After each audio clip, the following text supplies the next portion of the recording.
سورہ سبا آیت نمبر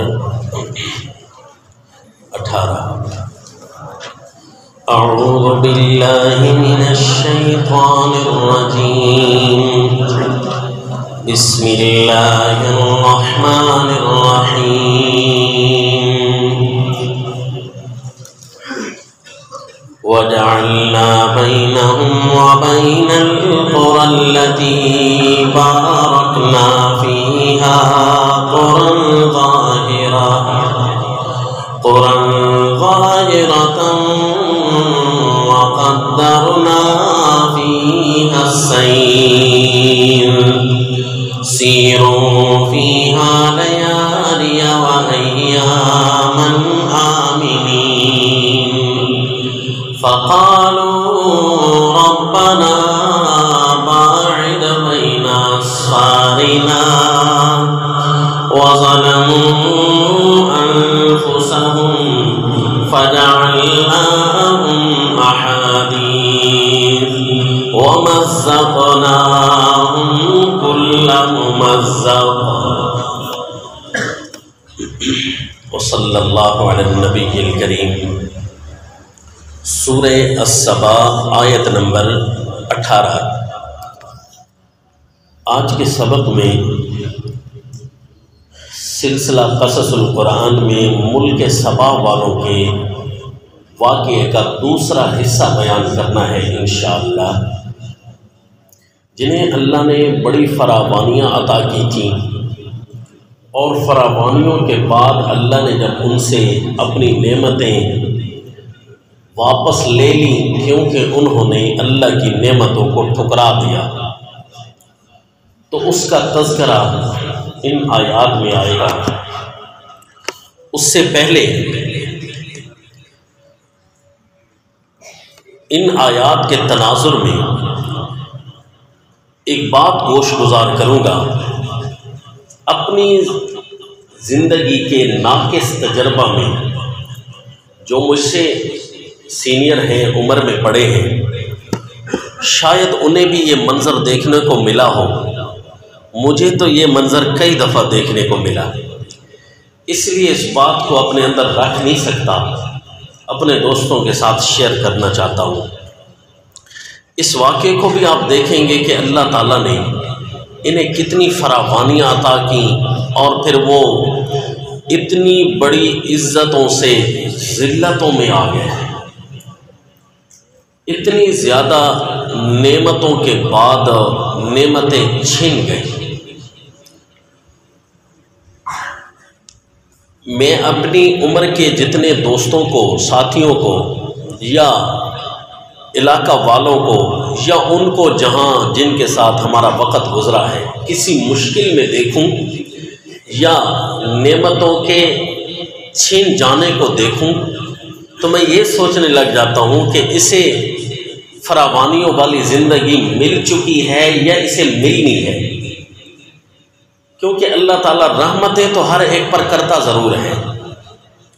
یہ تو نہیں کہ اللہ تعالیٰ بندوں کے ساتھ پیار نہیں کرتا، نہیں، بندوں کے ساتھ پیار ضرور کرتا ہے، اسے وہ چیزیں ملنی ہیں یا مل چکی ہیں اور اللہ نے چھین لی ہے۔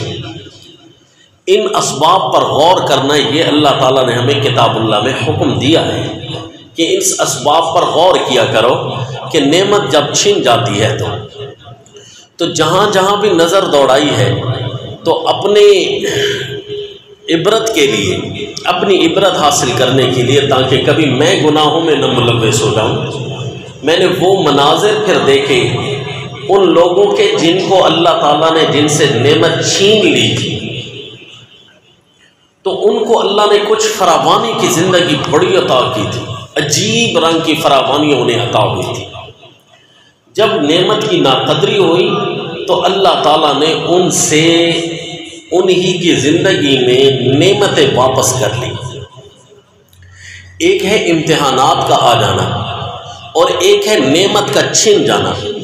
دونوں میں بظاہر آپ دیکھ رہے ہوں گے کہ نعمت تو دونوں سے چھن گئی ہے،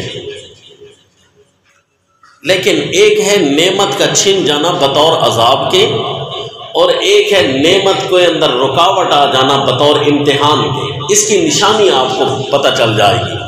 نشانی یہ ہے کہ جس پر اللہ تعالیٰ عذاب کا فیصلہ کرتے ہیں انہیں رسوائیاں اللہ دے دیتا ہے، عزتیں اللہ ان سے چھین لیتا ہے، بدلہ بھی نہیں ملتا۔ اور جن پر امتحان آ جاتا ہے ان کو عزتیں بھی اللہ برقرار ان کی رکھتا ہے اور اللہ ان کو بدلے بھی اچھے دیتا ہے۔ لیکن اس ملک والوں کا آپ واقعہ سنیں گے جنہیں اللہ تعالیٰ نے بڑی فراوانی عطا کر رکھی تھی، جس طرح ہم پچھلے سبق میں پڑھ چکے ہیں۔ ان پر امتحان نہیں، ان پر عذاب آیا، کیونکہ ان کی ساری نعمتیں اللہ نے چھین لی اور شیطان بڑا خوش ہوتا رہا انہیں دیکھ کر۔ یعنی شیطان ابلیس کے سامنے میں بھی یہ ذلیل اور رسوا ہوئے، اللہ یعوذ باللہ۔ تو رسول اللہ صلی اللہ علیہ وسلم ایسے وقت سے خصوصی طور پر پناہ مانگا کرتے تھے، دعا مانگتے تھے۔ سنن نسائی میں روایت ہے رسول اللہ صلی اللہ علیہ وسلم ان الفاظ سے دعا مانگتے، 4 چیزوں سے پناہ مانگتے تھے۔ نمبر 1، من علم لا ينفع، اللہم انی اعوذ بک من علم لا ينفع، اے اللہ مجھے ایسا علم نہ دینا جس سے نفع نہ ہو، کیونکہ میں مشکل تو سہتا رہوں، اسے سیکھتا تو رہوں، پر مجھے نفع نہ ہو تو پھر ایسے علم کا کیا فائدہ۔ اللہم انی اعوذ بک من علم لا ينفع ومن قلب لا یخشع، اللہ ایسے دل سے بھی میں پناہ مانگتا ہوں جو تجھ سے ڈرے نہیں، دل تو ملے لیکن ڈرے نہیں، من قلب لا یخشع ودعاء لا یسمع، اور ایسی دعا سے میں پناہ مانگتا ہوں کہ جو دعا میری سنی نہ جائے۔ اے اللہ میں ایسی دعا کا سوال کرتا ہوں کہ جب بھی میں مانگوں تو اے اللہ تو میری دعا کو قبول فرما لے۔ وَنَفْسِ اللَّهِ تشبع، اے اللہ ایسے نفس سے پناہ مانگتا ہوں جو سیر نہ ہو، بس نفس جو ہے ضروریات سے سیر ہو جائے، بس اس کے بعد مجھے مصروف نہ کرے۔ اور دوسری روایت میں رسول اللہ صلی اللہ علیہ وسلم بڑے عاجزی سے دعائیں مانگا کرتے تھے، اللہم انی اعوذ بک من وعثاء السفر، اے اللہ میں سفر کی پریشانیوں سے۔ ابھی آپ دیکھیں گے کہ انہوں نے کیسی دعا مانگی تھی نعوذ باللہ ان ملک والوں نے کہ ان پر تباہی ٹوٹ پڑی۔ اللہ کے نبی فرماتے تھے اے اللہ میں سفر کی پریشانیوں سے تیری پناہ مانگتا ہوں۔ وَكَآبَةِ الْمُنْقَلَبِ، اے اللہ جب میں گھر واپس آؤں تو مجھے ایسا منظر نہ دیکھنے کو ملے کہ جس سے مجھے پریشانی لاحق ہو جائے۔ یہ دعا مانگا کرتے تھے رسول اللہ صلی اللہ علیہ وسلم۔ اور اب یہ لفظ آپ کو یاد کرانا تھا، ہمارے استاد ہمیں یاد فرمایا کرتے تھے کہ یہ لفظ یاد کیا کرو، والحور بعد القور، اے اللہ میں اس چیز سے پناہ مانگتا ہوں کہ نعمت مل جائے اور اس کے بعد نعمت ناقص ہو جائے۔ الحوری بعد الکور، کور کہتے ہیں جس طرح آپ اپنے پگڑی کا پلو باندھتے ہیں نا، اس کو کور کہتے ہیں، کور۔ اور حور کہتے ہیں جب وہ پلو گر پڑے نا، آدھی پگڑی کھل جائے تو اس کو عربی میں حور کہتے ہیں۔ اللہم انی اعوذ بک من الحور بعد الکور، اے اللہ جب مجھے سب کچھ مل جائے اس کے بعد کچھ ناقص ہو جائے اس سے میں پناہ مانگتا ہوں۔ اللہم انی اعوذ بک من دعوت المظلوم، اے اللہ میں مظلوم کی دعا سے پناہ مانگتا ہوں کہیں میرے خلاف وہ نہ چل پڑے۔ وسوء المنظر فی الاہل والمال والولد، اے اللہ اپنے اہل میں، اپنے مال میں، اپنی اولاد میں مجھے کبھی ایسا منظر دیکھنے کو نہ ملے جو میرے لیے تکلیف دہ ہو۔ یہ میرے نبی صلی اللہ علیہ وسلم نے نعمتوں کے مل جانے کے بعد ان کے چھننے سے کس قدر پناہ مانگی ہے، تو لہذا یہ روزانہ پناہ مانگا کریں۔ پھر پیارے نبی صلی اللہ علیہ وسلم نے ایک وظیفہ بھی سکھایا ہے، فرمایا میرے پاس ایسی آیتیں آئی ہیں اس سے بڑی نہیں کسی کو نہیں ملی، سورہ اخلاص الحمدللہ ہم سب کو آتی ہے، آخری 2 سورتیں جنہیں معوذتین کہتے ہیں، فرمایا صبح ہو، یہ بھی سنن نسائی کی روایت ہے، صبح ہو یا شام ہو ان 3 چیزوں کو 3 بار پڑھ لیا کر۔ تعوذ تسمیہ پڑھ کے نا سورہ اخلاص، اور پھر تسمیہ پڑھ کے سورہ فلق، اور تسمیہ پڑھ کے سورہ الناس پڑھ لیا کریں، اللہ تعالیٰ تمہیں ہر چیز سے پناہ عطا کر دیں گے۔ دیکھیں جی، بڑی لمبی لمبی دعائیں یاد کرنے سے بہتر نہیں ہے کہ جو اللہ تعالیٰ کی نازل کردہ کلام ہے وہ دعا ہمیں پہلے آ جائے۔ صحابی فرماتے ہیں بس جس دن سے میں نے اس وظیفہ کو پکڑا ہے مجھے بڑی بڑی تکلیفوں سے نجات مل گئی، بڑی بڑی تکلیفوں سے۔ بس یہ وظیفہ رسول اللہ صلی اللہ علیہ وسلم نے ارشاد فرمایا، اسے بھی پڑھ لیجئے، انشاءاللہ فائدہ ہوگا۔ ملک سبا والوں کو اللہ نے بڑے مال و دولت سے مالا مال کیا تھا، اب ان کا کیا حال ہوا؟ انہیں اللہ تعالیٰ نے نعمتیں عطا کی، پھر انہوں نے ناشکری کیسے کی؟ فرمایا اعوذ باللہ من الشیطان الرجیم، بسم اللہ الرحمن الرحیم، وَجَعَلْنَا بَيْنَهُمْ وَبَيْنَ الْقُرَى الَّتِي بَارَكْنَا فِيهَا قُرًى ظَاهِرًا، ہم نے بنایا تھا ان کے اور ان کی بستیوں کے درمیان، الَّتِي بَارَكْنَا فِيهَا، جن بستیوں میں وہ رہتے تھے، اگلی آنے والی بستی کے درمیان ہم نے لگا دی تھی چھوٹی چھوٹی بستیاں، قرآن ظاہرہ، چھوٹی چھوٹی بستیاں جو صاف نظر آتی تھی، سامنے نظر آتی تھی۔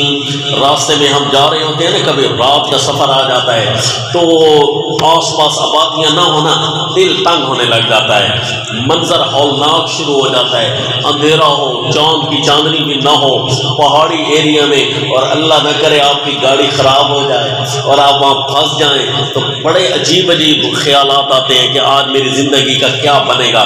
واللہ عالم، اللہ ہر کسی کو مشکلات سے محفوظ رکھے۔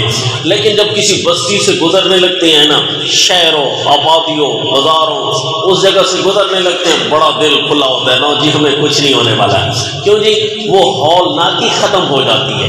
تو اللہ نے ان بستی والوں کے سفروں میں ہولناکی نام کی چیز ہی ختم کر دی، کیونکہ ابھی ایک بستی ختم نہیں ہونے پائی کہ دوسری شروع ہو گئی، وہ ختم نہیں ہونے پائی کہ تیسری شروع ہو گئی، راستے کی تکلیفیں بھی نہیں۔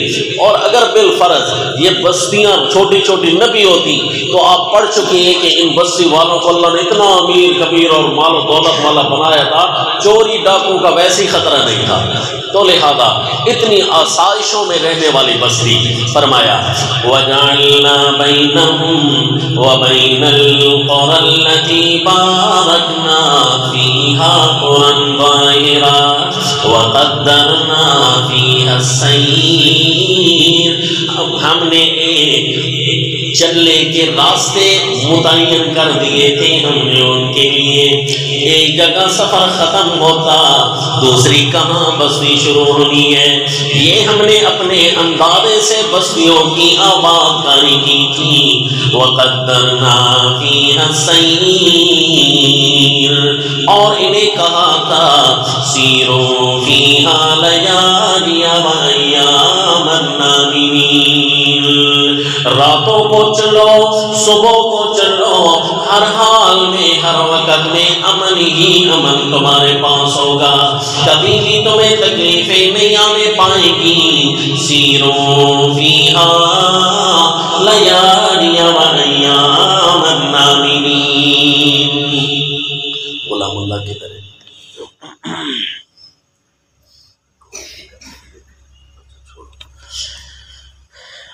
ہم نے انہیں کہا کہ تمہیں اپنے وقت مقرر کے جو تم سفر کرو گے نا، اس میں درمیان میں تمہارے پاس رکاوٹیں نہیں آئیں گی۔ اب جی پیسے بھی زیادہ ہوں، سفر بھی پرامن ہو، ٹائم پر سوئے، ٹائم پر جاگے، مرضی سے سوئے، مرضی پر جاگے، جو مرضی آئے کھائیں، جو مرضی آئے پیئیں۔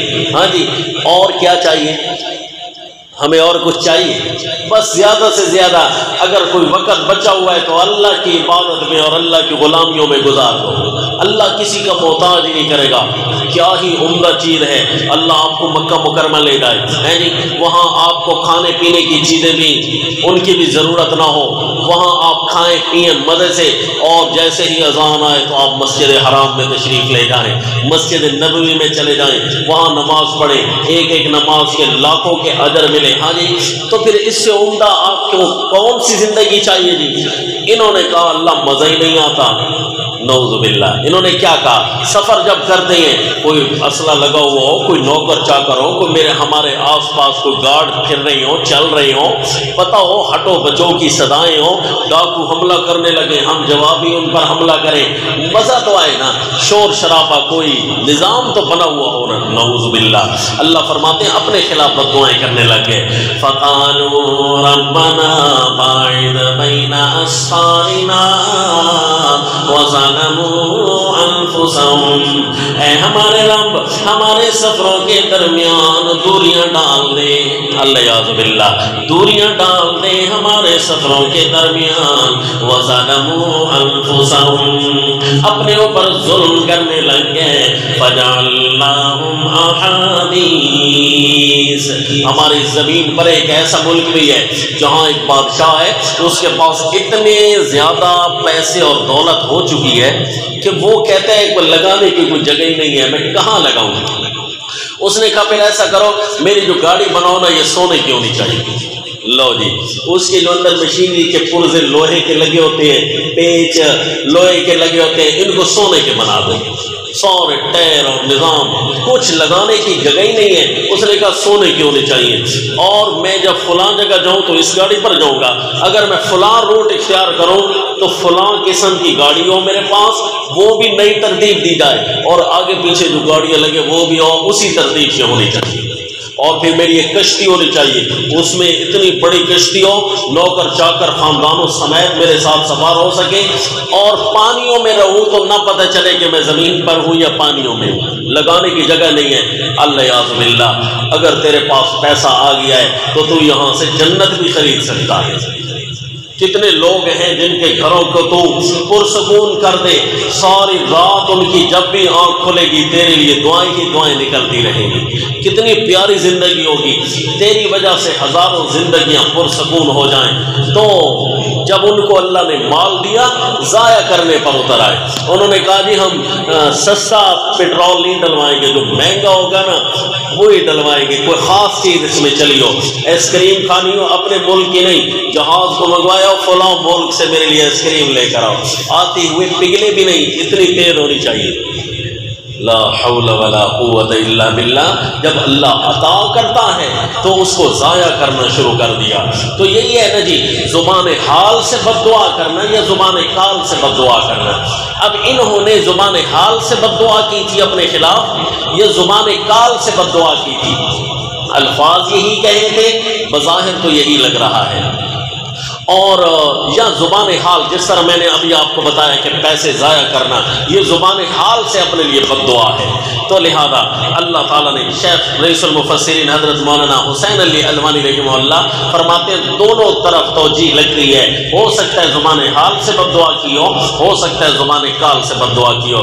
لہذا جی خامخواہ اللہ کی نعمتوں کو ضائع نہ ہونے دیا کریں۔ آگے الفاظ آ رہے ہیں بڑے عمدہ، اللہ تعالیٰ ہمیں جگاتے ہیں غفلت سے۔ فَقَالُوا رَبَّنَا بَاعِدْ بَيْنَ أَسْفَارِنَا، کہنے لگے اے ہمارے رب دوریاں ڈال ہمارے سفروں کے درمیان، وَظَلَمُوا أَنفُسَهُمْ، اپنے خلاف وہ بد دعائیں کرنے لگ گئے اور اپنے اوپر ظلم کر بیٹھے۔ فَجَعَلْنَاهُمْ أَحَادِيث، اتنی ٹھاٹ باٹ کی زندگی گزارنے والی قوم جن کے تذکرے مشرق و مغرب میں پھیلے ہوئے تھے، لیکن جب وہ اپنے اللہ کی نعمتوں کی ناقدری پر آ گئے، اللہ نے ان کو ایسا مٹایا کہ ان کی باتیں باقی رہ گئیں، ان کے قصے کہانیاں بن گئے، افسانے بن گئے۔ جب کوئی چیز افسانہ بن جائے نا، اس کا مطلب ہے وہ اب حقیقت کا روپ نہیں دھار سکتی۔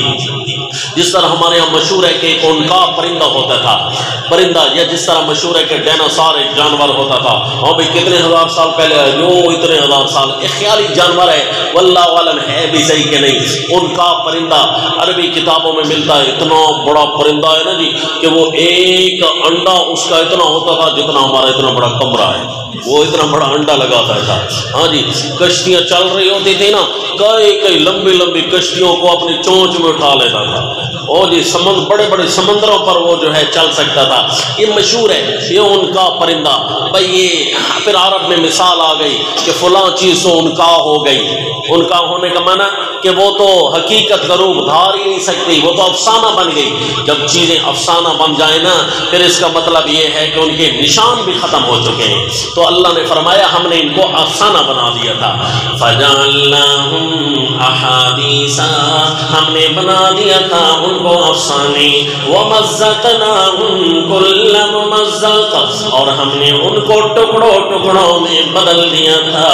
إِنَّ فِي ذَلِكَ لَآيَاتٍ، اس بات میں سوچنے کے لیے بڑے دلائل ہیں، لِكُلِّ صَبَّارٍ شَكُورٍ، لیکن ہر اس آدمی کے لیے جو اللہ تعالیٰ کی عبادت پر ڈٹ کر رہنا چاہتا ہو، شکور، اللہ کی نعمتوں کی قدر کرنا چاہتا ہو، اللہ کی عبادت میں، اللہ کی اطاعت میں ڈٹنے والا اور اللہ کی نعمتوں کی قدردانی کرنے والا، ان کے لیے اللہ نے کئی نشانیاں ان واقعات میں چھوڑ دی ہیں۔ اتنا فراوانیوں والا ملک، اتنا عظیم الشان ملک تھا کہ ان کا اتنا بڑا ڈیم کا پانی کا ذخیرہ بنا ہوا تھا، اللہ نے وہی ڈیم ان پر سیلاب کی شکل میں بھیج دیا۔ فَأَرْسَلْنَا عَلَيْهِمْ سَيْلَ الْعَرِمِ، وہ جو ان پر ڈیم بنا ہوا تھا نا، پانی جو سٹور شدہ تھا، اللہ نے سارا کا سارا پانی کھولا، سارا ڈیم ان پر ایسا ٹوٹا، ایسا سیلاب آیا کہ پوری بستی صفحہ ہستی سے مٹ گئی، پتہ ہی نہیں تھا کہ یہاں کوئی رہتا تھا کہ نہیں۔ وَلَقَدْ صَدَّقَ عَلَيْهِمْ إِبْلِيسُ ظَنَّهُ، البتہ تاکہ شیطان ابلیس ان کے بارے میں اپنا گمان سچ کر رہا تھا۔ شیطان نے کہا تھا اے اللہ میں انسانیت پر 4 حملے کروں گا۔ مقام یاد ہے نا، آپ کو دکھاتا رہتا ہوں، ذرا دیکھو شیطان ابلیس نے کیا کہا تھا جو آج سچ ہو گیا ہے۔ سورت کا نام سورہ الاعراف، 8واں پارہ، آیت نمبر 16-17۔ ثم لآتینہم من بین ایدیہم ومن خلفہم وعن ایمانہم وعن شمائلہم ولا تجد اکثرہم شاکرین۔ اے اللہ میں ان انسانوں پر 4 حملے کروں گا، سامنے سے آ کر حملہ کروں گا، پیچھے سے آ کر حملہ کروں گا، دائیں سے بائیں سے 4 حملے کروں گا، لا تجد اکثرہم شاکرین۔ اللہ میرے ان 4 حملوں کے بعد اکثریت کو تو قدردان نہیں پائے گا۔ لہذا روزانہ ڈرا کریں کہ شیطان مجھے پتہ نہیں کس پہلو میں گمراہ کرے گا۔ 4 حملے اس نے کرنے ہیں میرے اوپر، پتہ نہیں کس پہلو میں جا کر مجھے تباہ کرے گا۔ لا تجد اکثرہم شاکرین، اللہ تو اکثریت کو اپنا قدردان نہیں پائے گا۔ یہ روزانہ حملے ہوتے تھے ان پر، لیکن یہ بھی یاد رکھیں اللہ فرماتے ہیں کہ 4 حملے کرنے والے کے حملے طاقتور نہیں ہیں۔ ما کان لہ علیہم من سلطان، اس کا تم پر زور نہیں چل سکتا۔ ما کان لہ علیہم، زور ہوتا نا تو پھر ایک حملہ ہی کافی تھا، نہ جنا زور نہیں ہوگا۔ مثال دیتا ہوں، آپ بازار میں چل رہے ہیں، بد نظری والی ایک چیز سامنے آئی، آپ نے اس کو ہٹایا، آپ نے نہیں دیکھا، شیطان اگلی چیز کو، حدیث شریف میں آیا شیطان عورتوں کی شکل میں بھی سامنے آ جاتا ہے۔ لا حول ولا قوت الا باللہ، جی تو پھر سامنے آئے گا دوسری دفعہ، تیسری دفعہ، چوتھی دفعہ، 4 حملے کرتا ہے تو شیطان تھک جاتا ہے۔ یاد رکھنا 4 حملے ہوں گے۔ اسی طرح کوئی بھی کام، مثلا آپ نے مدرسہ آنا ہو تو شیطان نے 4 حملے کرنے ہیں، نہیں آئے گا تو تیرا فلاں کام ہے، آپ کوشش کر کے کہیں نا جی نا میں تو دین پڑھنے جاتا ہوں، پھر تیاری کریں گے ایک اور خطرناک حملہ کرے گا، تو نے فلاں جگہ بھی تو جانا تھا نا جی، ایک اور حملہ کرے گا، فلاں بھی تو بیمار ہے نا، ایک اور حملہ کرے گا، تیری ٹانگ بھی تو دکھتی ہے نا جی۔ تو یہ چار حملے یاد رکھنا، روزانہ شیطان کتنے حملے کرتا ہے؟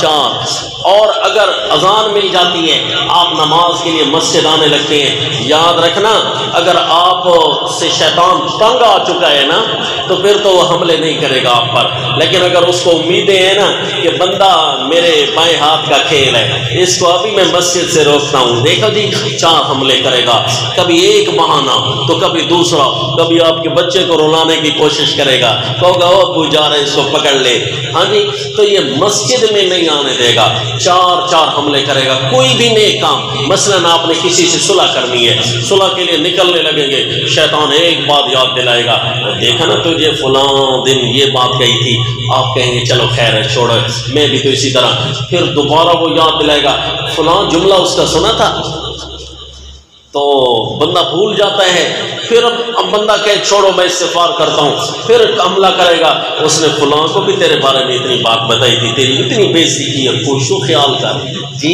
لا حول ولا قوت الا باللہ، تو کثرت سے پڑھا کریں لا حول ولا قوت الا باللہ۔ جب آپ یہ کہنے لگ جاتے ہیں، رسول اللہ صلی اللہ علیہ وسلم نے فرمایا کنز من کنوز الجنہ، یہ جنت کے خزانوں میں سے ایک خزانہ ہے، لا حول ولا قوت الا باللہ۔ تو اس کو کثرت سے پڑھا کریں۔ اس کا معنی یہ ہے گناہوں سے ہٹنا، نیکیوں کا کرنا، یہ میرے اپنے بس میں نہیں ہے، یہ اللہ کی توفیق سے ہے۔ جب بندہ عاجزیاں کرتا ہے نا، اللہ اس کو عطا کر دیتا ہے کہ بندہ چنگا ہے، اس کو دے دو، یہ بندہ خواہ متکبر نہیں ہے، یہ اتنی عاجزیاں کرتا ہے، نیکی کرتا ہے تو کہتا ہے اللہ میرے بس میں نہیں ہے، تیری رحمتیں ہوگی تو کر سکوں گا۔ اور اگر گناہوں سے بچنا چاہتا ہے تو یہ نہیں کہتا کہ میں یہ ہوں اور میں وہ ہوں، وہ کہتا ہے اللہ میں بڑا کمزور ہوں، تیری ہی توفیق سے میں بچ سکتا ہوں۔ تو شیطان نے کہا تھا میں 4 حملے کروں گا، لا تجد اکثرہم شاکرین، تیری نعمتوں کو ٹھکرانے والے پیدا ہو جائیں گے زیادہ، نعوذ باللہ۔ اور کیا خیال ہے جی، ایک طرف شیطان زور لگا رہا ہے، دوسری طرف فرشتے دیکھ رہے ہیں، تو جب قوم شیطان کے ساتھ ہو جاتی ہے تباہ بھی ہو جاتی ہے، اور شیطان ہنس بھی رہا ہوتا ہے کہ دیکھو میں کامیاب ہو گیا ہوں کہ نہیں ہو گیا۔ اس لیے جب بھی کسی گناہ کا ارادہ ہونے لگے نعوذ باللہ تو فوراً یہ سوچا کریں کہ شیطان فرشتوں کو چڑھا رہا ہوگا، شیطان اللہ تعالیٰ کو چیلنج کر رہا ہوگا کہ تو اس سے نیکی کروا، میں اسے نیکی نہیں کرنے دوں گا۔ تو جیسے یہ خیالات دل میں لائیں گے انشاءاللہ اللہ گناہوں سے بچا لے گا۔ تو اللہ فرماتے ہیں ان فی ذلک لآیات لکل صبار شکور، اس واقعے کو پڑھ لیں، بڑے بڑے صابر اور شاکر لوگوں کے لیے آزمائشیں ہیں۔ میرا دل تھا کہ آپ کو 3-4 ایسی نشانیاں قرآن سے دکھاؤں جن سے لگتا ہے کہ اللہ تعالیٰ صابر اور شاکر بندوں کے لیے کیسے کیسے دلائل اس قرآن میں رکھے ہیں، لیکن وقت نہیں ہے، صرف اشارہ کرتا جاؤں گا، آپ نے ان کو نوٹ رکھ لینا ہے کہ صابر اور شاکر لوگوں کے لیے نشانیاں۔ مثلا پیارے یوسف علیہ السلام و تسلیم کا واقعہ دیکھیں جی، اللہ کے پیغمبر ہیں، سیدنا یوسف علیہ السلام و تسلیم ہیں، ایک ایسے ملک میں رہتے ہیں جو بادشاہوں کا ملک ہے، جہاں اللہ نے حسن کے دریا بکیر رکھے ہیں۔ پیارے یوسف علیہ السلام و تسلیم کی ناقدری کی انہوں نے، اللہ کے پیغمبر کی گستاخی کی انہوں نے، جیل میں ڈال دیا، ناحق بے گناہ، کوئی غلطی نہیں، اللہ کے نبی تو گناہ کے تصور سے بھی پاک ہوتے ہیں، جیل میں ڈال دیا۔ پھر کیا بنا جی ملک والوں کا؟ وہ جو فروٹ کو ہاتھوں سے بھی نہیں کھاتے تھے، چھریوں سے کاٹا کرتے تھے جی۔ پھر اسماعیل خان کی سرکی میں کہتے ہیں ٹھڈے کھیر نو پھوکے دیونا، یہ اصطلاح اس وقت بولتے ہیں جب کوئی نخرے کرتا ہو نا، تو یہ اس وقت نعمتیں اللہ نے دی ہیں تو نخرے کرتا ہے آگے سے، بھئی کھیر دودھ ٹھنڈا ہے تو بس اس کو پی جاؤ، اس کو پھنکارنے کا کیا مطلب ہے؟ یہ اصطلاح بن گئی۔ تو فروٹ تھا ہاتھوں سے کھا لیتے نا، جنہوں بڑے نخرے والے تھے، وہ جو عزیز مصر نے ان کو عورتوں نے بلوایا نا، وَآتَتْ كُلَّ وَاحِدَةٍ مِّنْهُنَّ سِكِّينًا، چھریوں سے کاٹتے تھے، چھریوں سے کاٹ کر بڑے بڑے ان کے پاس تیز چھریاں تھیں جو صرف فروٹ نہیں کاٹتی تھیں بلکہ ہاتھوں کو بھی کاٹتی تھیں۔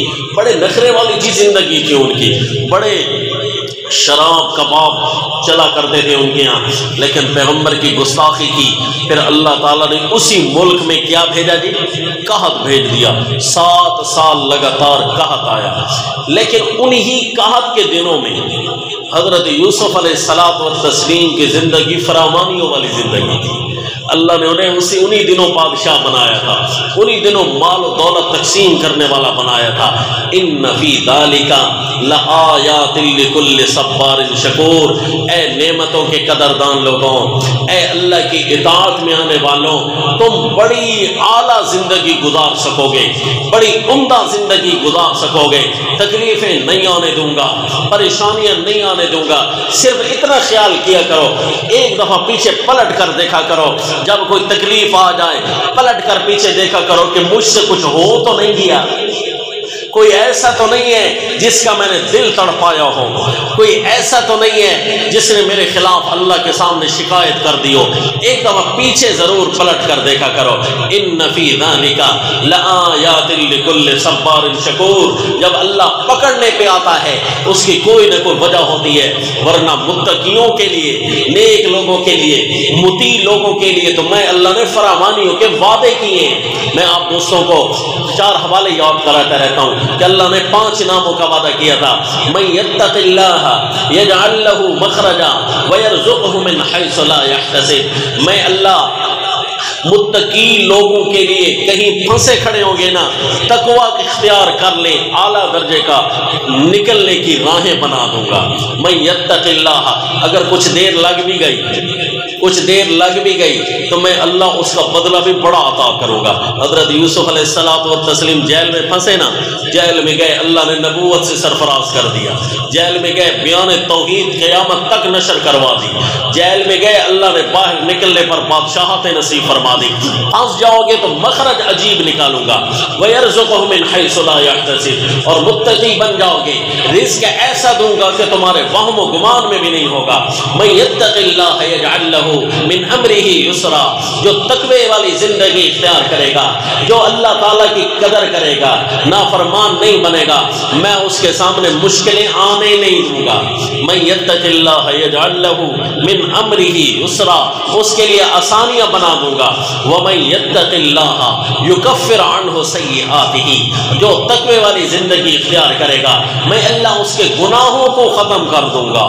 اور 5واں حوالہ وَيُعْظِمْ لَهُ أَجْرًا، یہ سورہ طلاق کی آیت نمبر 3 آیت نمبر 5 میں پڑھ رہا تھا، ان کے حوالے نوٹ کر لینا۔ سورہ طلاق 28واں پارہ کہ متقیوں کے لیے فراوانیوں کے وعدے ہیں، ان دنوں میں وعدے ہیں جن دنوں میں امت ڈوب رہی ہوگی، میں انہی دنوں میں بھی فراوانی عطا کروں گا۔ پیارے یوسف علیہ السلام کی طرح ان دنوں میں میں ہنسنے کا موقع دوں گا جن دنوں میں امت تڑپ رہی ہوگی اور رو رہی ہوگی، میں اللہ انہی دنوں میں تمہیں ہنساؤں گا، میں اللہ انہی دنوں میں تمہیں خوش کروں گا۔ پیارے آمنہ کے لال صلی اللہ علیہ وسلم پر تکلیفیں بنی نا مکہ کی زندگی میں، تو دیکھنے والوں نے دیکھا کہ تنگی آ گئی ہے، نعوذ باللہ، اس پر سوشل بائیکاٹ کر دیا گیا ہے، تنگی آ گئی ہے، اس کے یاروں کو مارا جاتا ہے، تنگی آ گئی ہے اس پر، اس کو کعبۃ اللہ میں نماز نہیں پڑھنے دی جاتی، تنگی آ گئی ہے۔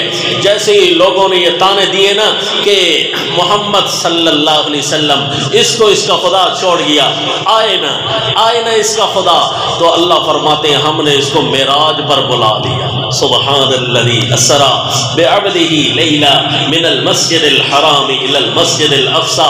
میرے پیغمبر تھوڑا اپنے دلوں کو تسلی دے لے تاکہ تم پریشان نہ ہو، میں اللہ فراوانیوں کے وعدے کرتا ہوں۔ پیارے موسیٰ علیہ السلام کو مارنے کے لیے فرعون آگے بڑھتا ہے، میں اسے مار ڈالوں گا، وَلْيَدْعُ رَبَّهُ بلائے اپنے خدا کو۔